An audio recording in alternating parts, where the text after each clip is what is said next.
Hello everybody, married to KDK, coming to you guys with just a brief video of showing you how I organized our My Father's World curriculum for this year and showing you the books that I'm going to be using to supplement.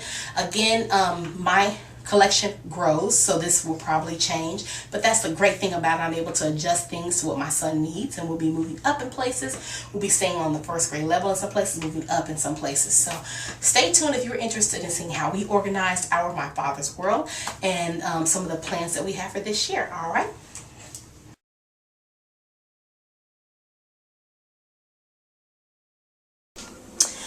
Hello everybody, married to KDK here, coming to you guys with showing you how I have organized my planner. This will be the last video that I do about organizing my planner unless I switch my planner out, and this is coinciding with my homeschool series in the spring. This is me recording this in the fall, however I wanted to go ahead and upload it in the spring as preparation for anybody looking forward to how to organize their stuff for the subsequent year. So without further ado, let's get started. I have a simple plan, homeschooling planner. It's very, very beautiful. I love the way it's decorated, and the same one I used last year. So here it has a pocket right here. I'm not going to get into details of what's in it. If you want to see a review on it, check my previous video, but I'm going to show you how I organized it. So here I just have the ABCs of praying for students, and I started off with that, and then it goes right into information for the students. Some other things I put in here is just some stuff for encouragement, like when you thought I wasn't looking. I immediately have all the homeschool laws for my state, as well as a local calendar for the district, that my local school district, and some more homeschool laws right there. And then again, I just put a lot of encouragement in it. So that's something I would tell you to do. Here I have planning and additional encouragement. For my planning, I have the some stuff we have going on for the school year. And then here I'm going to pencil in my son's schedule and our subject overview for the year. And then as far as encouragements, I have the Beatitudes of Motherhood, the Beatitudes of Homeschooling, and links to all this stuff can be found. Just Google it and you can find it. Or I might have them below or in a blog post, so check below.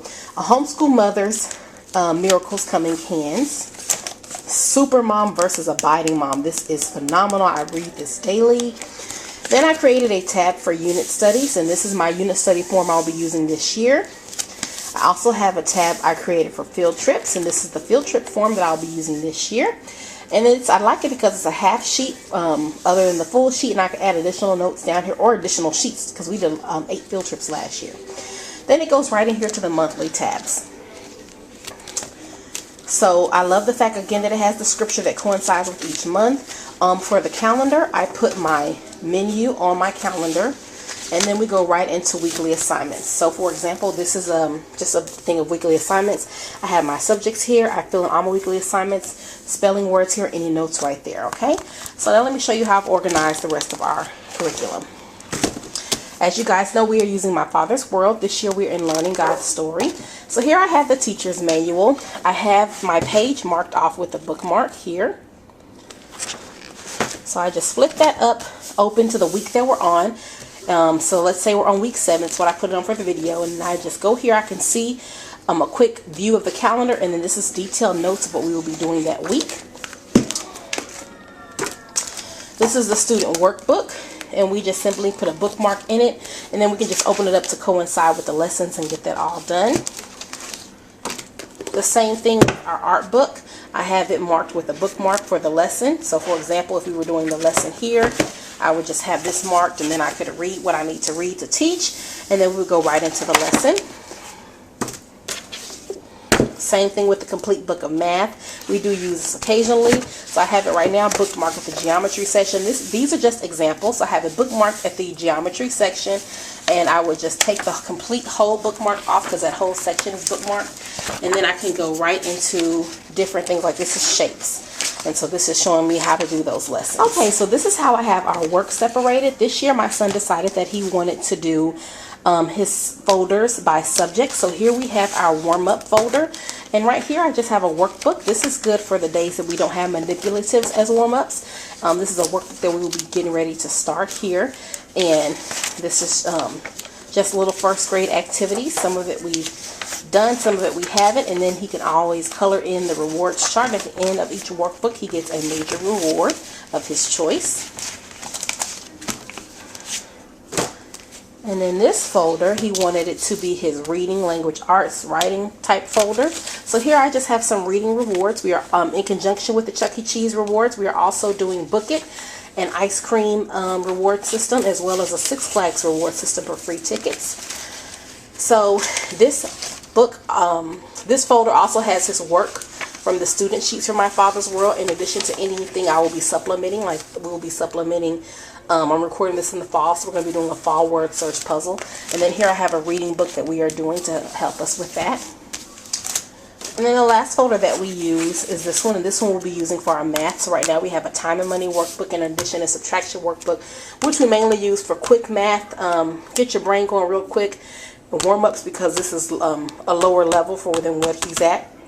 So since I had 2 or 3 of them, I wanted to go ahead and use one this year. So we use this for time math. That's how I work with him on this. So for example, some of the stuff he's doing is like addition to 18. We do that. We know how to do that already.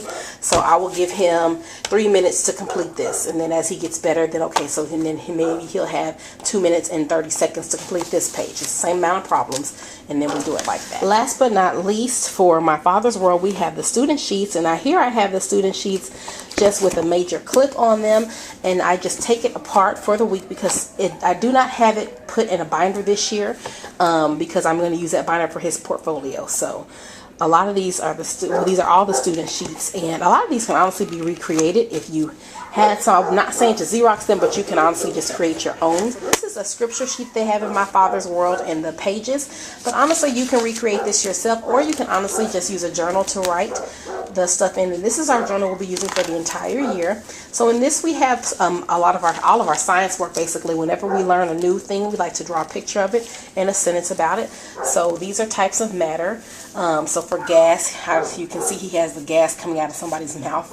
Liquid, he put this is pink lemonade, and then solid, this is a wall.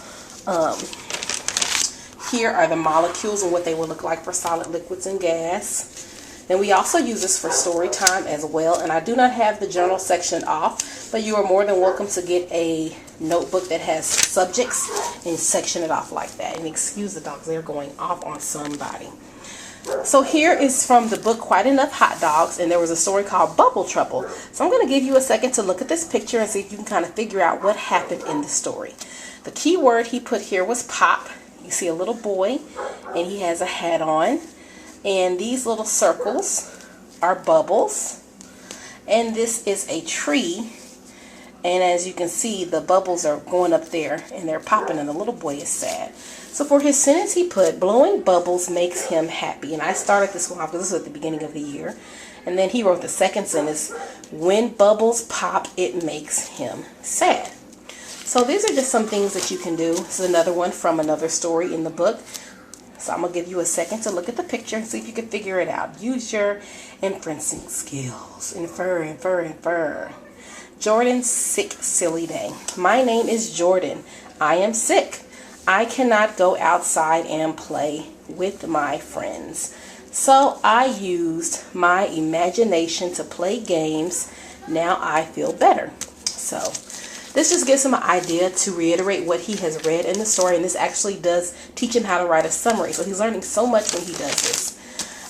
This is a spelling test that he did. He got a couple of words wrong. His very first spelling test from the beginning of the year.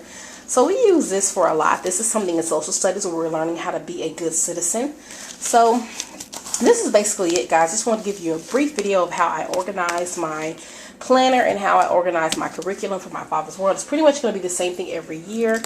If you guys have any questions, then definitely let me know. But other than that, I will see you guys in the next video. And again, reference the blog post below or check below for a blog for more details on what I've showed you in the video. All right, bye.